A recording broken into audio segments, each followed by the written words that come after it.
Meine ersten Erfahrungen mit dem Thema Stille und Kontemplation habe ich gemacht im Rahmen des Studiums. Und zwar hat der Kurs geheißen Einführung Spiritualität und unter anderem beinhaltet, dass man so eine kurze Retrette im Haus von der Einkehr und Stille in Wildberg gemacht hat.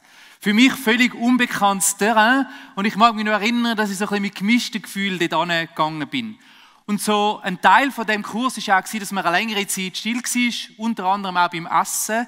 Und wer das schon mal probiert hat, so in einem Saal, wo verschiedene Leute zusammen sind, ruhig zu sein während dem Essen, der wird merken, dass es noch recht speziell ist, auch so ein bisschen amüsant. Und so ist es während dieser Zeit immer wieder so ein bisschen lustige Szenerien gekommen, wenn dann jemand laut schlucken tut oder halt irgendetwas runterfällt oder wenn jemand nicht mehr daran denkt, eben so in unserem Grüppli zum Beispiel von diesen jungen, wilden Studenten, dass jetzt ja Stille angesagt wäre. Und so ist man sich manchmal vor, also wie so Schulkinder, die ruhig arbeiten sollten, oder kennt ihr das? Und dann fängt so jemand an, schmunzeln leicht und man versucht es mit aller Kraft zu verheben, aber es geht einfach nicht und am Schluss lacht man einfach so raus. Und ich bin ganz ehrlich, es war ein bisschen eine Challenge gewesen. Und noch recht Zeitchen nachher bin ich mir irgendwie nicht so sicher gewesen, ist jetzt das cool gewesen oder nicht so cool, finde ich jetzt das lässig oder nicht.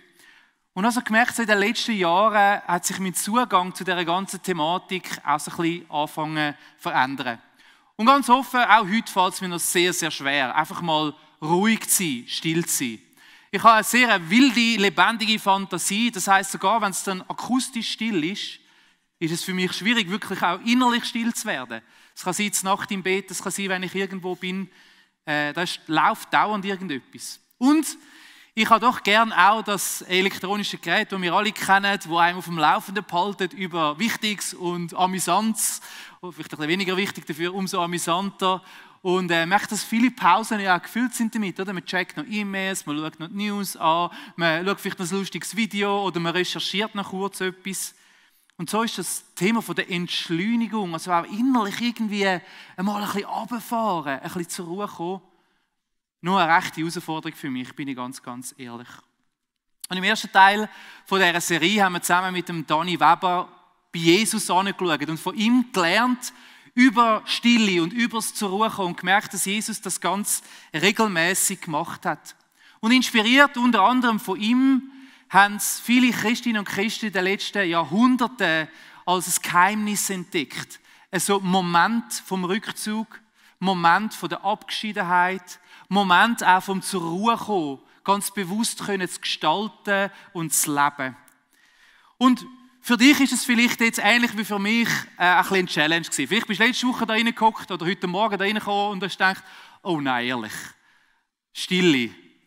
Also mit dem Hokuspokus-Zeugs, da kann ich gar nicht anfangen. Es gibt Leute, die sind vielleicht eher so ein bisschen gestrickt wie ich, vom Naturell her, geschäftige Leute, Leute, die vielleicht gerne Action haben, wenn etwas läuft. Und die finden vielleicht jetzt gerade so ein bisschen, ui nein. Andere haben vielleicht auch schon ein bisschen komische Erfahrungen gemacht mit dem. Vielleicht wieder anderen ist es näher, wünschen sich das eigentlich sehr, weil sie merken, sie bräuchten das, schaffen es aber sehr schwierig. Ich weiss nicht, was es für dich heisst, aber es ist eine Einladung, diese Serie, dich einzuladen auf. Und das Schöne an diesem Thema ist, wie bei so vielen anderen Themen, du musst jetzt nicht vom einen Extrem ins andere Extrem überwechseln. Das ist manchmal so ein bisschen die Angst, oder? Dass man dann seine ganze Persönlichkeit muss ablassen und denkst, da gibt es jetzt Leute, die sind von Natur her schon so gestrickt, dass sie vielleicht eher einmal sich ein bisschen Zeit rausnehmen können, ein bisschen chillen, ein bisschen runterfahren können. Ja, es gibt so Leute. Aber ich glaube, um was es da geht, ist nicht irgendwie die Persönlichkeit hinter sich zu lassen, sondern es ist, je nachdem, wie wir halt sind, uns einzuladen, auf so einen Moment in unseren Alltag einzubauen und zur Ruhe zu kommen. Und ich bin davon überzeugt, dass sich das lohnt für uns alle. Und noch eine kleine Bemerkung möchte ich machen. Manchmal hat man vielleicht das Gefühl, dass die Stille oder das zur Ruhe kommen so eine Art Mechanismus ist, den man machen kann, damit man aus dem Leben noch mehr rauspressen kann. Oder? Es ist so, ich mache das jetzt als Investition. Also ich nehme mir jetzt eigentlich eine Zeit, damit ich nachher, oder wie ich meine, noch ein bisschen mehr Energie hast. So wie bei der Pause. Und ich mache eigentlich nur Pause, damit ich nachher wieder ready bin für all das, was sonst noch kommt. Und ich glaube, das ist da nicht das Ziel. Und das haben wir gerade letzte Woche auch sehr eindrücklich gehört. Da geht es jetzt nicht um einen Trick, den man anwendet. Und es geht nicht um ein Produkt, das man versucht, da rauszunehmen. Nein, im Gegenteil. Es ist manchmal fast ein bisschen Rebellion gegen das System. Und zu sagen, hey, ich bin ganz bewusst unproduktiv in dem Moment. und gib Raum für die Begegnung mit Gott und die Begegnung mit mir selber. Und so will ich heute in dieser Predigt Gott anknüpfen, eigentlich, wo wir letzte Woche aufgehört haben, und zwar bei Jesus und bei den Erfahrungen, die Jesus gemacht hat. Wir lesen ja, dass Jesus sich immer wieder zurückgezogen hat in die Einsamkeit, in die Stille, in die Abgeschiedenheit.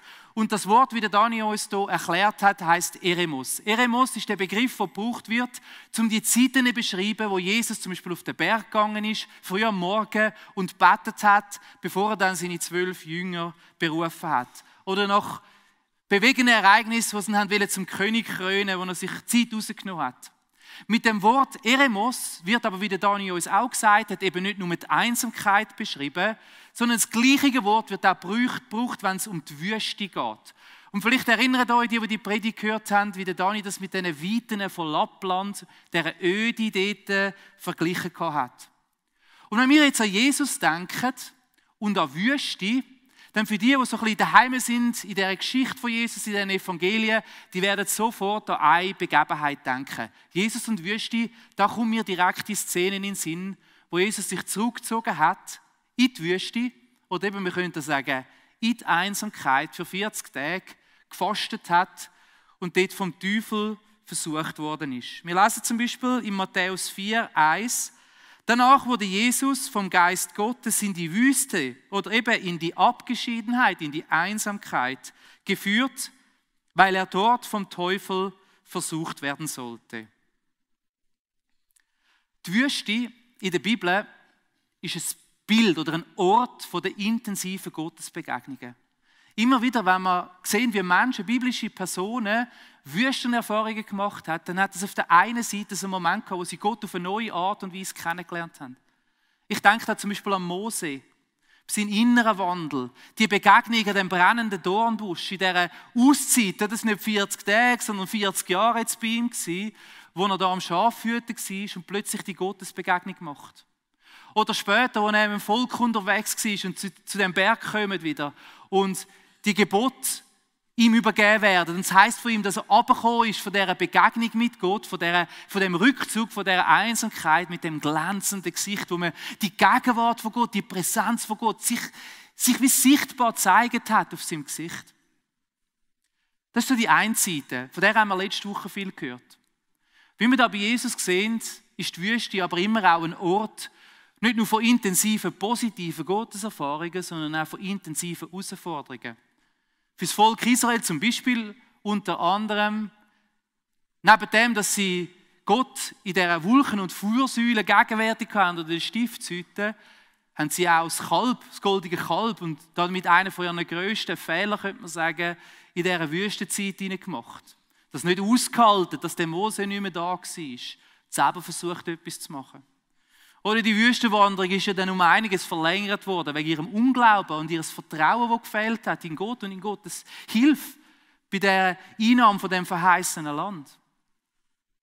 Die Wüste ist also auf der einen Seite ein Ort der intensiven Begegnung mit Gott, wo lebensverändernde Konsequenzen haben kann. Es ist oft aber auch ein Ort der intensiven Auseinandersetzung mit sich selber, mit der Vergangenheit. Mit seinen eigenen Schattenseiten und Fehlern, die man hat. Mit Versuchungen, falsche Entscheidungen zu treffen. Und vielleicht geht es dir auch so. Ist das schon so gegangen, hast du es so erlebt oder wirst du es so erleben, wenn du es probierst, in die Stille zu gehen, dass eben dann nicht nur der innere Frieden kommt, den wir uns so wünschen, oder? Oder vielleicht neue Orientierung, nicht nur einen neuen Blick aufs Leben bekommt, sondern dass plötzlich Sachen führen kommen, wo man gar nicht so in Erinnerung hat, in der Geschäftigkeit vom Alltag. Plötzlich wird man erinnert an Erlebnisse, die man gemacht hat. Plötzlich kommen vielleicht da extreme Emotionen auf. Trauer, Wut, Ärger, Unverständnis, Scham, Ohnmacht. Und man merkt es so ein bisschen, wenn man dann mal Zeit hat, kommt eben nicht nur all das Schöne, was man sich wünscht, sondern auch alles, was man so gekonnt aus der Aufmerksamkeit ein bisschen verdrängt hat. Und vielleicht ist das auch mit dem Grund, warum wir gerne so beschäftigt sind. Dass ich für mein eigenes Leben denke. Das ist vielleicht manchmal auch ein bisschen so, dass ich dauernd an etwas dran bin, um eben diesen unangenehmen Erfahrungen und Gefühlen ein bisschen aus dem Weg zu gehen. Und man lenkt sich ab Weil man intuitiv weiss, dass das so vielleicht da raufkommen könnte, etwas ist, was man gar nicht so unbedingt im Blick haben. Manchmal lebt man nach dem Motto aus den Augen, aus dem Sinn, oder? Aber wir wissen ja, wie gut das funktioniert, wenn man Sachen versucht, unter dem Teppich zu verstauen. Oder irgendwann stolperst du einfach drüber. Nur weil du es nicht siehst, heisst es ja nicht, dass es nicht da ist. Und so sagt der schwedische Pastor und Autor von Büchern, unter anderem ein Buch zum Thema Stille, Folgendes. Der Thomas Jördin sagt, Stille und Abgeschiedenheit, ich finde es noch schön, wie er es formuliert, ermöglichen bzw. zwingen uns selbst zu begegnen. Im Guten wie im Bösen. In der Stille stoßen wir auf eine Wahrheit, der wir nicht entkommen können. Und vielleicht könnte man das bildlich ein bisschen vergleichen wie mit Wasser. Danke vielmals. In der Geschäftigkeit von unserem Alltag verwirbelt sich das alles da. Oder wir sind dauernd auf Achsen, dauernd sind wir irgendwo dran. Und solange wir in dieser Bewegung sind, ist das alles einfach so ein bisschen eine trübe Masse. Irgendwie ist es da, aber es ist irgendwie auch nicht so da. Und Stille ist so ein Moment, wo man versucht, innerlich zur Ruhe zu kommen. Und es braucht ein bisschen Zeit. Es braucht ein bisschen einen Break, ein Timeout, so wie bei dem Wasser. Solange man rührt, ist es verwirbelt. Aber wenn es Zeit hat, ruhig zu werden, dann fangen sich an, die verschiedenen Schichten und Ebenen abzusetzen. Und Sachen, die vielleicht vorher irgendwo einfach mitgeschwungen haben, und man vielleicht nur dann gemerkt hat, wenn man mal ein bisschen übertrieben intensiv reagiert, plötzlich gemerkt, wieso bin ich eigentlich so angespannt? Wieso bin ich so emotional? Wieso bin ich vielleicht da so traurig oder so hässig? Und man merkt, ja, das hat vielleicht den Grund, dass da Erfahrungen und Erlebnisse sind, die mitschwingen, nicht verarbeitet, aber da sind. Und wenn man dann ein bisschen wartet, dann fangen sich an, die Sachen ein bisschen abzusetzen. Und plötzlich sieht man, da unten hat es ja ganz viel so Stein und Sand und Dreck. Was ist eigentlich mit dem? Das ist eben auch da. Auch wenn man es vielleicht zuerst gar nicht sieht, oder? Weil wenn man dran ist, dann ist einfach alles ein bisschen gleich, oder? Du schaust es an und denkst so ein bisschen, ja, was ist eigentlich das? Vielleicht, wenn wir in der Stille so Erfahrungen machen, dann ist es gerade am Anfang klar. Das kann sein, dass das Erlebnisse sind und du erinnerst dich gerade konkret daran und merkst dann gerade, ah ja, stimmt, da vor einem Zeitchen mal hatte ich eine Auseinandersetzung gehabt, vielleicht mit dem Ehepartner, vielleicht mit der Chefin, mit dem Chef oder vielleicht mit jemandem, den du sonst gern hast. Und es wird dir ziemlich schnell bewusst. Ich habe es aber auch schon erlebt, dass in der Stille mal zuerst die Emotion aufkommt und ich dann Zeit brauche, um herauszufinden, wieso bin ich jetzt eigentlich so hässig? Und dann zu merken, ja, okay, es ist vielleicht eben, weil ich irgendwo verletzt worden bin. Weil ich mich irgendwo ungerecht behandelt gefühlt habe. Und es braucht ein bisschen Zeit dann. Zeit in dieser Auseinandersetzung mit Gott und mit sich selber. Die Abgeschiedenheit gibt uns oft die Aufgabe mit, Sachen in unserem Inneren neu zu ordnen, so wie die Sedimentation, sagt man, Sedimentation, wo dann die verschiedenen Feststoffe sich absetzen vom anderen, neu zu ordnen. Mal vielleicht rundherum zu laufen und anzuschauen, zu sagen, was ist es eigentlich, was in meinem Leben da alles gerade im Moment so abgeht. Und solche Erfahrungen können manchmal durchaus recht herausfordernd sein, so geht es mir einmal. Da kommt ein bisschen etwas rauf. Es erfordert ein bisschen Arbeit. Die Wüstenväter, das sind christliche Eremiten, oder? Eremiten, oder wir könnten sagen Einsiedler, die sich zurückgezogen haben in die Öde, in die Einsamkeit, so, vor allem im 3. bis 7. Jahrhundert. Sie beschreiben den Raum vom Rückzug, von der Stille und von der Abgeschiedenheit auch als einen Ort, wo sie gerungen haben mit böser Macht, mit Dämonen, sagen sie. Die einen sogar ganz bewusst sich eigentlich zurückgezogen haben zum Ringen mit den Versuchungen, mit diesen Sachen, die uns ablenken von Gott. Mit diesen Sachen, die uns vielleicht versuchen, so wegzuziehen von diesen guten Gedanken, die Gott hat in unserem Leben. Das heisst, in dieser Ruhe hinein ist vielleicht auf der einen Seite der Blick zurück in die Vergangenheit, in meine Schattenseite, schwierige Erlebnisse, Fehler, die ich gemacht habe oder die andere an mir gemacht haben. Für sie ist es aber wie noch einen Schritt weitergegangen und hat gesagt, es ist auch ein Ort, wo unser Innere, unsere Seele diesen Versuchungen gegenübersteht. Eigentlich so ein bisschen wie Jesus. Und wo man vielleicht dann einmal Zeit hat, zum Ringen damit und zu merken, ja, wohin zieht denn eigentlich mein Herz, meine Leidenschaft, mein Innere? Was ist eigentlich das, was mich reizen würde? Und ist das auch etwas, was Gott gut findet in meinem Leben? Sind meine Träume, meine Erwartungen, meine Lebensziele überhaupt justiert mit dem, was Gott ist und möchte für mein Leben? Und so lesen wir auch in den Evangelien zum Beispiel, dass eben die Wüste nicht nur der Ort der Gottesbegegnung ist, sondern auch von der Begegnung mit dem Bösen, mit Dämonen, mit wilden Tieren, die da beschrieben werden, also auch mit dem, was irgendwie vielleicht ein bisschen Unruhe und Unangenehmes in unserem Leben hineinführen bringt. Die Wüste ist also ein Ort vom Ringen mit den eigenen Fehlern und Schattenseiten, mit starken Emotionen, mit Leidenschaft und Versuchungen. Und es ist noch spannend, oder? So wird eigentlich der Ort, wo äußerlich, materiell gesehen so öd und leer ist, wird vom Ort von unserer Seele, von unserem Innenleben, zu einem extrem intensiven und wilden und lebendigen Ort. Oder?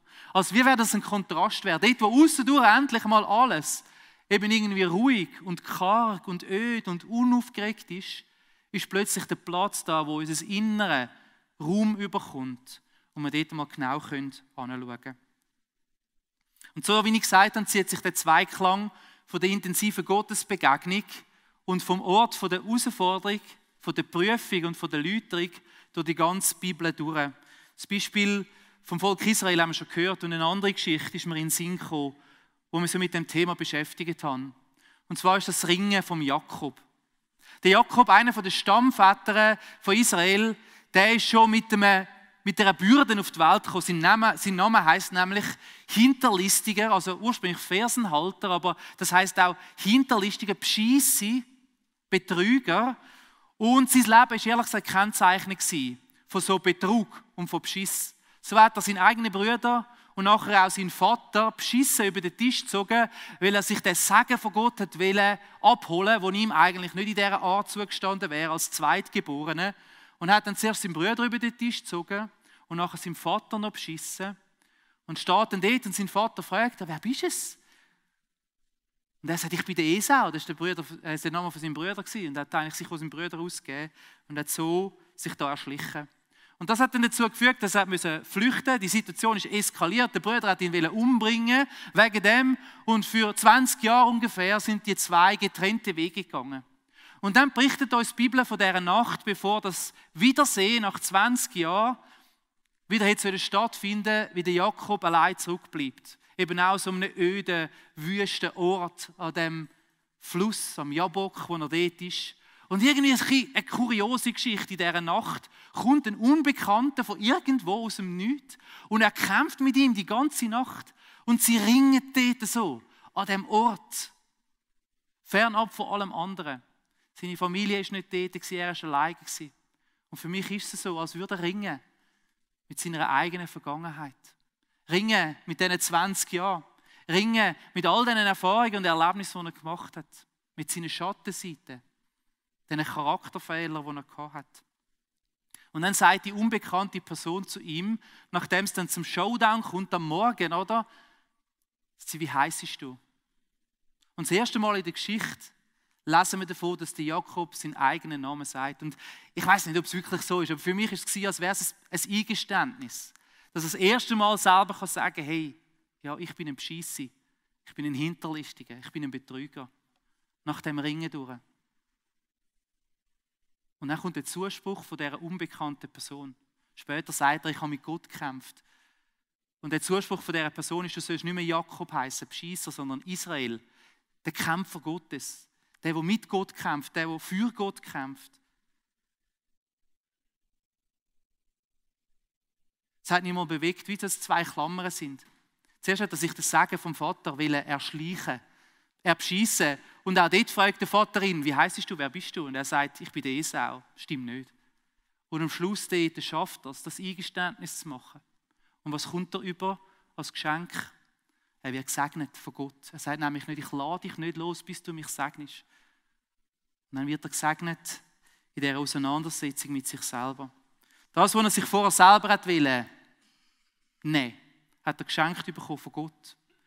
Aber zwischendrin war es so ein Teil vom ehrlichen Anschauen, vom Ringen mit sich selber. Ein bisschen von der Kapitulation von Gott, nicht?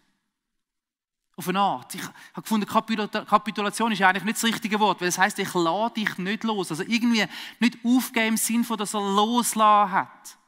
Aber vielleicht aufgeben im Sinn von das Bild, das Image oder eben das, was alles aufgewirbelt ist, versuchen, von sich wegzuhalten und der Wahrheit in die Augen zu schauen.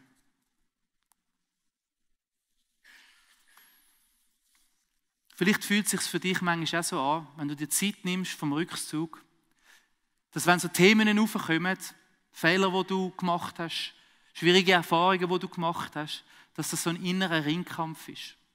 Ein Hin und Her, durch die Emotionen durch, durchs Auf und Ab durch. Und es soll eine Ermutigung sein, da drinnen, dich einzulaufen auf das. Ich weiss, es ist streng, es ist anstrengend für dich. Ich weiss, es ist mega herausfordernd auch vielleicht, Platz zu geben für das Schwierige und Schlimme, was einem passiert ist, was man selber verursacht hat oder was andere einem angetan haben. Und man hat manchmal das Gefühl, es wäre besser, man würde es möglichst weit von sich wegbehalten. Ich glaube aber, es liegt ein extremes Potenzial für Heilung und Wiederherstellung dort drin, wenn man es zulässt, dass Gott auch an die Ecken und Enden von unseren Herzen und von unserer Seele ankommt, wo man sonst gerne versteckt halten vor allem anderen. Und so wie der äußerliche Kampf, vielleicht auch ein innerlicher Kampf war, kann es vielleicht auch bei uns in unserer Auseinandersetzung mit Gott so ein Ringen sein. Und ich erinnere mich in diesem Moment gerne an den Psalm 139, wo vielleicht ein Leitstern kann sein für uns. Der Psalm 139, wo ja berichtet davon, wie wunderbar das Gott uns gemacht hat. Und am Schluss heißt es dann dort im Vers 23 und 24, erforsche mich Gott und erkenne, was in meinem Herzen vor sich geht. Prüfe mich und erkenne meine Gedanken. Sieh, ob ich einen Weg eingeschlagen habe, der mich von dir wegführen würde, und leite mich auf den Weg, der ewig Bestand hat. Die Einladung in die Stille hinein kann so ein Moment sein, auch eine Einladung, sich zu öffnen vor Gott. Und das kann man ganz bewusst so machen, dass man den Vers mitnimmt eigentlich in die Zeit hinein und das Gebet betet und sagt, Herr, mach mich auf vor dir, mit meiner Seele, mit all dem, was da hinein manchmal so verwirbelt war. Und ich will dir Zeit geben, dass ich es setzen in meinem Inneren drin. Und ich lasse es zu, ehrlich hinzuschauen, ehrlich in den Spiegel zu schauen. Das ist mega unangenehm, ich sage es euch. Und wie oft schäme ich mich dort, denke ich, leck mir, das kann doch nicht sein.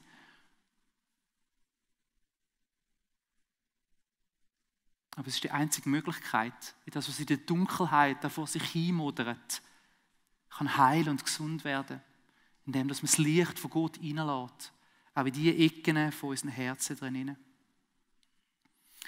Wie ich schon gesagt habe, kann so ein Prozess dann auch immer eben sehr schwierige Emotionen aufbringen. Vielleicht Scham, Enttäuschung über andere, Enttäuschung über sich selber oder Traurigkeit.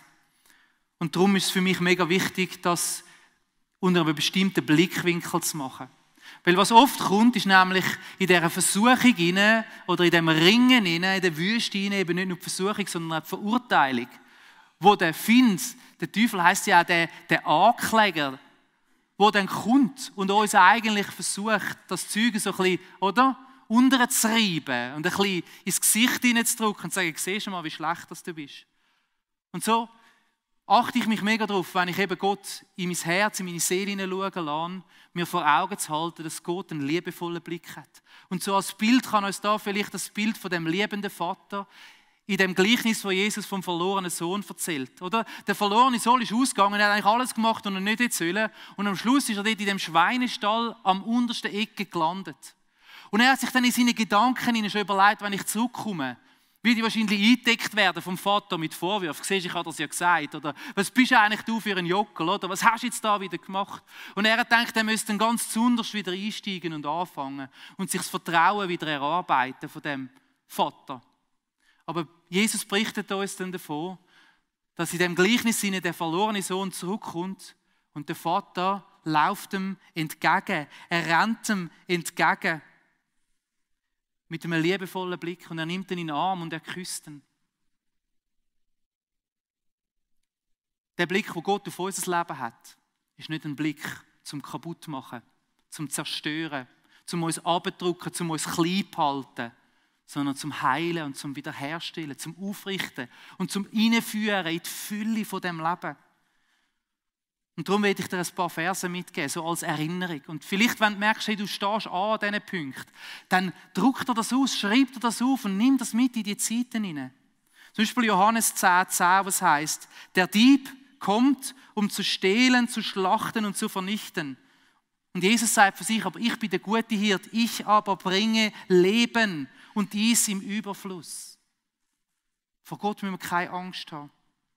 Oder Johannes 3, Vers 17, gerade nach dem wichtigen, bekannten Vers, was sagt, dass Gott seinen Sohn geschickt hat, damit jeder, der ihn glaubt, ewiges Leben hat, heißt es im Johannes 3, 17, Gott hat seinen Sohn nicht in die Welt gesandt, um sie zu verurteilen. Das ist das Metier vom Ankläger, vom Widersacher, vom Bösen, sondern um sie durch ihn zu retten. Das Ziel ist das Leben, das Ziel ist die Gemeinschaft mit Gott, das Ziel ist die Wiederherstellung, das Ziel ist der Plan und die Gedanken, die Gott über unser Leben hat, die er uns geschaffen hat. Nicht kaputt machen, sondern heilen und wiederherstellen und retten.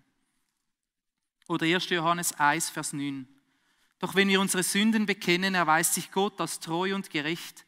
Er vergibt uns unsere Sünden und reinigt uns von allem Unrecht, das wir begangen haben. Das ist die Botschaft vom Evangelium. Wir dürfen Gott an unser Herz anlassen und ihm alles zeigen. Wir müssen keine Angst haben vor dieser Begegnung. Ja, sie mag streng sein.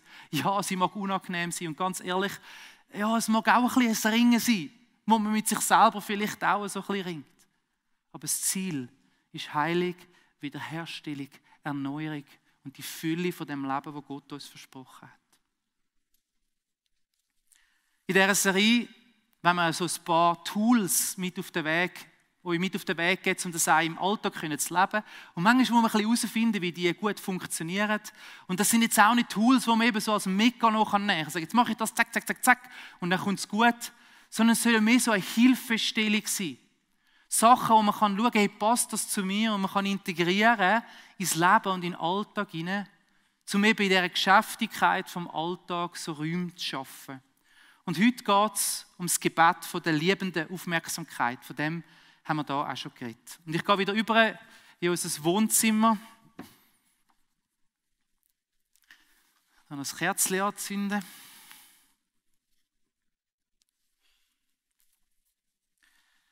Das Gebet von der liebenden Aufmerksamkeit ist das Gebet, das der Ignatius von Loyola entwickelt hat, eine Idee, die er hatte. Und er hat zu dem gesagt, das ist die wichtigste Viertelstunde. Er ist der Gründer vom Jesuitenorden und hat einen grossen Einfluss gehabt auf die Formung von dieser christlichen Tradition, gerade in diesen Bereichen von der Kontemplation, von der Stille. Er hat auch die Prinzipien anfangen umsetzen und ausarbeiten, dass man das machen kann.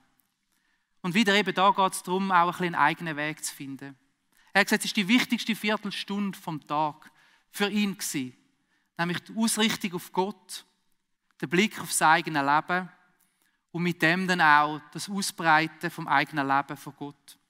Und alles, eben darum heisst das Gebet der liebenden Aufmerksamkeit unter dem liebevollen Blick von dem liebenden Vater im Himmel, wo da ist, zum Heilen und Wiederherstellen.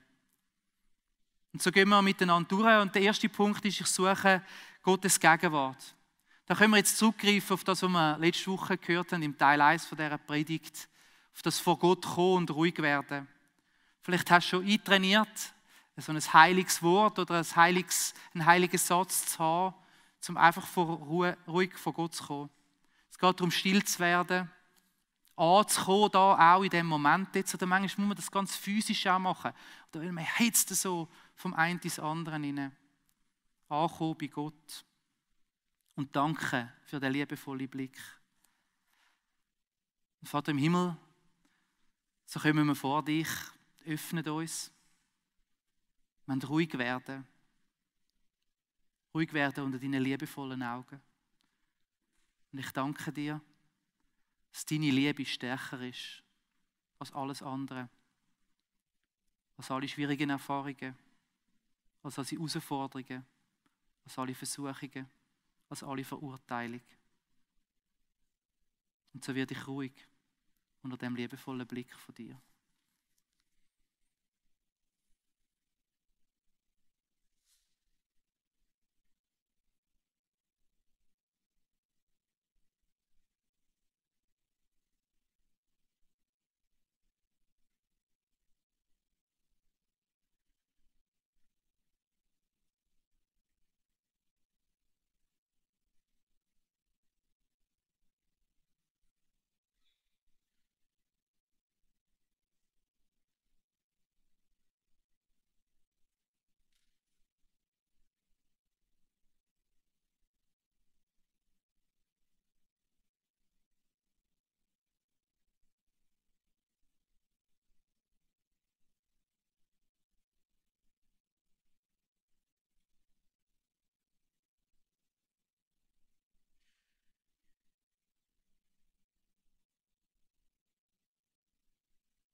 Wenn ihr die heiß sind, mache ich euch Mut, die Zeit ein bisschen auszudehnen. Manchmal braucht es ein bisschen, bis sich das gesetzt hat, was in unserem Leben und in unserem Alltag läuft. Und wenn man dann so nach 30 Sekunden schon weitergeht, dann langt es vielleicht manchmal nicht für unser Herz und für unsere Seele zum Ankommen dort. Und dann geht es in einen zweiten Schritt hinein. Ich bitte Gott um Klarheit. Ignatius war überzeugt davon, dass Gott wirkt und präsent ist in unserem Alltag. Überall, egal wo wir sind und was wir machen. Ob wir jetzt fromme Sachen machen, wie beten oder Bibel lesen oder in die Kirche gehen, oder ob wir in unserem Alltag drin sind. Und so soll der Blick auf unseren Tag oder vielleicht auf die vergangene Woche ein Blick sein, wo wir Gott bittet darum, was habe ich erlebt, was habe ich erfahren und wo bist du auch präsent gewesen da drinnen. Vater, ich danke dir für deine Gegenwart. Jeden Tag, überall. Dort, wo ich sie wahrgenommen habe und dort, wo sie mich getragen hat, auch wenn ich es vielleicht im Moment gar nicht gemerkt habe.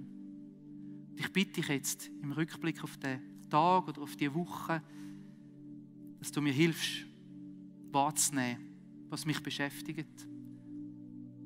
Und dass du mir zeigst, wo du gewirkt hast.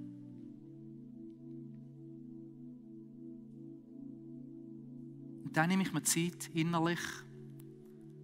Das kann man zum Beispiel gut am Abend machen, so als Gute-Nacht-Ritual.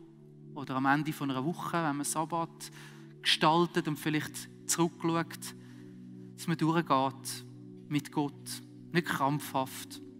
Aber durch den Tag vielleicht oder durch die letzte Woche und sich versucht daran zu erinnern, was für Erfahrungen habe ich gemacht? Was für Gefühle habe ich erlebt? Was war besonders schön? Was ist aber vielleicht auch nicht so gelungen? Was war schwierig und herausfordernd? Versuche möglichst konkret auch, das nochmal nachzuempfinden, sich darin hineinzuversetzen.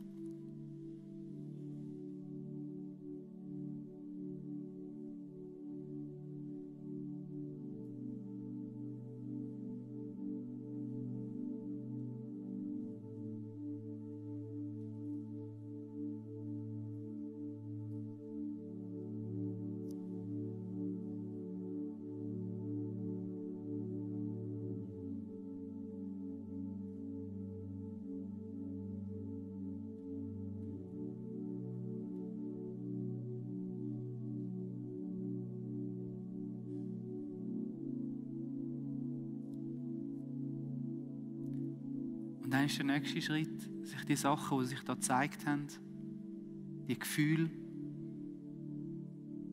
die Erlebnisse, die Erinnerungen vor Gott bringen, das Teilen mit ihm und fragen, wie er es sieht und ihn bitten, dass ich es bei ihm auch darf oder es ihm abgeben eigentlich und es bei ihm dann auch lassen. Vater, ich bitte dich darum, dass du uns hilfst, loszulassen auch wieder, was uns beschäftigt.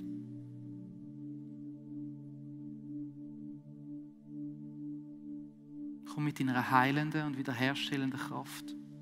Dort drin, wo es schwierig war.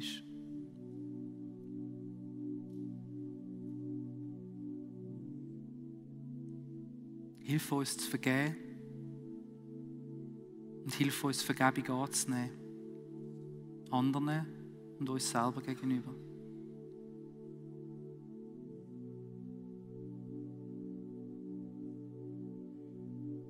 Hilf uns aber auch in Erinnerung zu behalten, was gelungen ist, wo du gewirkt hast, wo deine Gegenwart spürbar war. So schnell vergessen wir es.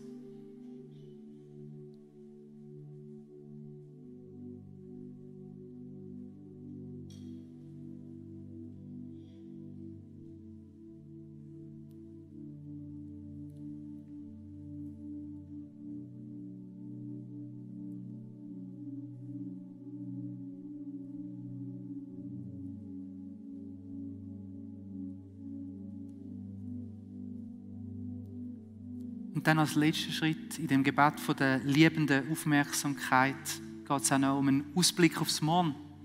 Vielleicht weiss ich schon, was mich erwartet. Vielleicht habe ich schon ein bisschen Respekt vor dem, was auf mich zukommt. Vielleicht bin ich auch ein bisschen vorsichtig, weil die Erfahrungen aus der letzten Woche oder aus der Vergangenheit so ein bisschen Schatten vorauswerfen auf die Erlebnisse, die werden kommen. Vielleicht weiss ich aber auch eben nicht, was kommt. Und mit dem sich auch wieder an Gott zu wenden und zu sagen, Vater im Himmel, ich danke dir, dass du auch an diesem morgigen Tag oder an diesem heutigen Tag gegenwärtig sein wirst, in allem, was mir begegnet. Und ich bitte dich darum, dass du mir hilfst, geduldig und liebevoll zu sein, dort, was notwendig ist. Dass du mir hilfst davon, das Wohl vom anderen im Blick zu behalten, meinen Nächsten zu lieben, wenn ich mich selber liebe. Dass du mir Weisheit gibst in den Entscheidungen, die ich treffe. Und ich bitte dich um deine spürbare Gegenwart, ganz besonders in den intensiven Momenten. Dass der Ort der Gemeinschaft mit dir auch in meinem Alltag hinein darf spürbar und erfahrbar sein.